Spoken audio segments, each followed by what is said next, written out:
Hello, ഞാൻ doctor Anupa Thomas, consultant paediatric gastroenterologist, PRS hospital. കുട്ടികളിൽ വളരെ സാധാരണമായി കാണുന്ന ഒരു കാര്യമാണ് ഫോറിൻ ബോഡീസ് വായിലിടുക. എസ്പെഷ്യലി 6 മാസം തൊട്ട് 5 വയസ്സ് വരെയുള്ള കുഞ്ഞുങ്ങളാണ് സാധാരണ ഇത് വിഴുങ്ങി കാണാറുള്ളത്. അവര് കോമൺ ആയിട്ട് വിഴുങ്ങുന്ന സാധനങ്ങളാണ് കോയിൻസ്, നാണയങ്ങള്, പിന്നെ ടോയ്ക്കുള്ളിലെ ബട്ടൺ ബാറ്ററീസ്, മാഗ്നറ്റ്, ഷാർപ്പായിട്ടുള്ള ഒബ്ജക്ട്സ്, നമ്മുടെ സേഫ്റ്റി പിൻ പോലത്തെ സാധനങ്ങൾ, പിന്നെ ഹാർപ്പിക്ക്, ലൈസോൾ പോലത്തെ ഹൗസ് ഹോൾഡ് ക്ലീനിങ് ലിക്വിഡ്സ്. ഇതിൽ പല സാധനങ്ങളും വിഴുങ്ങുന്നത് വളരെ ഡേഞ്ചറസ് ആണ്. ഇപ്പം ബട്ടൺ ബാറ്ററിയെ പറ്റി പറയുകയാണെങ്കിൽ അത് അന്നനാളിയിൽ തങ്ങി നിന്ന് കഴിഞ്ഞാൽ അതവിടെ ബേൺസ് ഉണ്ടാക്കുകയും പിന്നെ അവിടെ ബ്ലീഡിങ് വരികയും അവിടെ ഓട്ട വീഴാനൊക്കെ സാധ്യതയുണ്ട്. മാഗ്നറ്റ്സ് ആണെങ്കിൽ അത് പ്രത്യേകിച്ച് ഒന്നിലേറെ വിഴുങ്ങിക്കഴിഞ്ഞാൽ അത് കുടലിൽ തമ്മിൽ ഒട്ടിപ്പിടിക്കാനുള്ള പോസിബിലിറ്റി ഉണ്ട്. ഈ കൊറോസിവ്സ് എന്ന് വെച്ചാൽ ഹാർപ്പിക്ക്, ലൈസോളൊക്കെ ആണെങ്കിൽ സിഗ്നിഫിക്കൻ്റ് എമൗണ്ടിൽ ഉള്ളിൽ ചെന്ന് കഴിഞ്ഞാൽ അത് അന്നനാളിയിലും ആമാശയത്തിലൊക്കെ ബേൺസ് ഉണ്ടാക്കാനും ബ്ലീഡിങ് ഉണ്ടാക്കാനും സാധ്യതയുണ്ട്.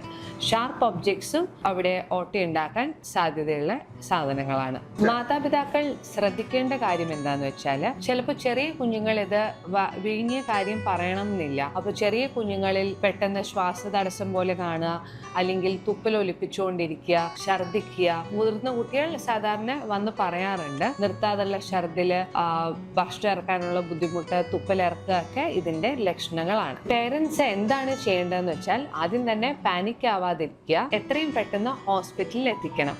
ഇപ്പോൾ ബട്ടൺ ബാറ്ററി ആണ് വിഴുങ്ങിയതെന്നുണ്ടെങ്കിൽ ഹോസ്പിറ്റലിലേക്ക് വരുന്ന അത്രയും സമയം കൊണ്ട് തേൻ കുറേശ്ശെ കുടിക്കാൻ കൊടുക്കുന്നത് സാധാരണ ഹെൽപ്ഫുൾ ആണ്. Coin, magnet, glass, button battery മുതലായ സാധനങ്ങൾ റേഡിയോ ഒപ്പേക്കാണ്. എന്ന് വെച്ചാൽ നമുക്ക് എക്സ്റേയിൽ അത് എവിടെയാണ് ഇരിക്കുന്നതെന്ന് കാണാൻ സാധിക്കും. അത് അന്നനാളിയിലാണെന്നുണ്ടെങ്കിൽ എപ്പോഴും അതൊരു എമർജൻസിയാണ്. എത്രയും പെട്ടെന്ന് അത് എൻഡോസ്കോപ്പി ചെയ്ത് റിമൂവ് ചെയ്യുക എന്നുള്ളതാണ് അതിൻ്റെ ചികിത്സാ രീതി. കൊറോസിവ്സ്, ഇപ്പം നേരത്തെ നമ്മൾ പറഞ്ഞ ഹാർപ്പിക്, ലൈസോൾ ഒക്കെ ആണെങ്കിൽ കുടിച്ചതെങ്കിൽ സിഗ്നിഫിക്കൻ്റ് എമൗണ്ടിൽ ഉള്ളിൽ ചെന്നിട്ടുണ്ടെങ്കിൽ ആദ്യത്തെ 24 മണിക്കൂറിനുള്ളിൽ തന്നെ എൻഡോസ്കോപ്പി ചെയ്ത് നോക്കണം എത്രത്തോളം ബേൺസ് ഉണ്ടായിട്ടുണ്ടെന്ന് അറിയാനായിട്ട്. പേരൻസ് ചെയ്യാൻ പാടില്ലാത്ത കാര്യങ്ങൾ എന്ന് പറഞ്ഞാൽ, എന്തെങ്കിലും വിഴുങ്ങിക്കഴിഞ്ഞാൽ കൈ ഛർദ്ദിപ്പിക്കാൻ ശ്രമിക്കുക, അല്ലെങ്കിൽ ഉള്ളിലുള്ള സാധനം എടുക്കാൻ ശ്രമിക്കുക മുതലായ കാര്യങ്ങൾ ചെയ്യാൻ ഒരിക്കലും പാടില്ല. അപ്പം നമുക്കിത് എങ്ങനെ പ്രതിരോധിക്കാൻ കഴിയും, അല്ലെങ്കിൽ what is the anticipatory guidance? നമ്മളെ കുഞ്ഞുങ്ങൾക്ക്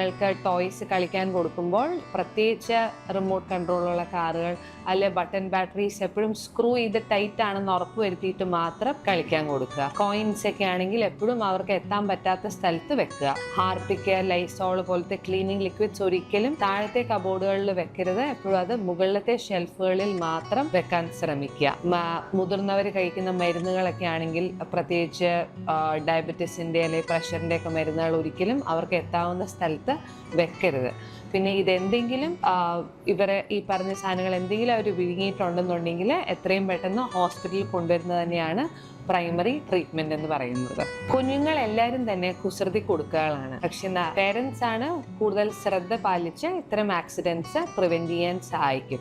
ഇതിലെന്തെങ്കിലും സാധനങ്ങൾ ഇതേപോലെ വിഴുങ്ങിയിട്ടുണ്ടെന്നുണ്ടെങ്കിൽ എത്രയും പെട്ടെന്ന് ഹോസ്പിറ്റലിൽ എത്തിക്കുക എന്നുള്ളതാണ്. വേഗം എത്തിക്കുമ്പോൾ കൂടുതൽ കോംപ്ലിക്കേഷൻസ് ഒഴിവാക്കാൻ സാധിക്കും.